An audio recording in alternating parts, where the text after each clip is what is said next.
Hey guys, Ash here from hashtag and welcome back to my channel. Yesterday Oppo Reno 3 got 10R certification, also revealed some of the key specs or features.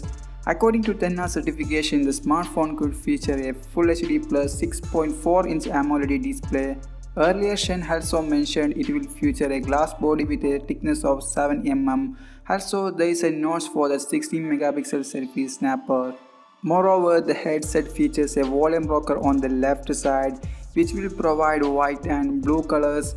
The smartphone is said to be powered by 2.1 GHz octa-core processor with 8 GB of RAM option. Further includes Snapdragon 7th series chipsets.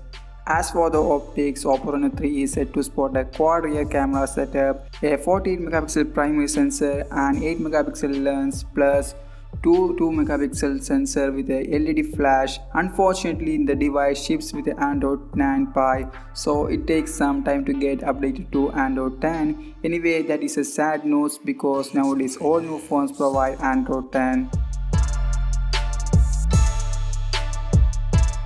The Chinese smartphone maker has also revealed that it will launch the Oppo Reno 3 Pro phone powered by mid-range Snapdragon 765G SoC.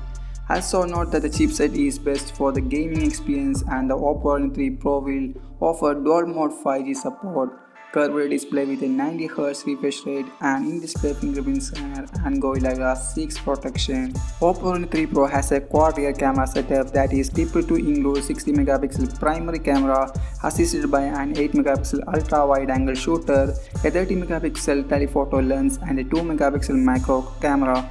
So the smartphone will challenge with the Redmi K30 series. So let me know your thoughts about the Oppo Reno 3 Pro in the comment box. I will see you all tomorrow. Make sure to subscribe to this channel for more updates about the smartphones and also don't forget to hit that notifying bell icon. Time for watching it. Hamushkar from hashtag.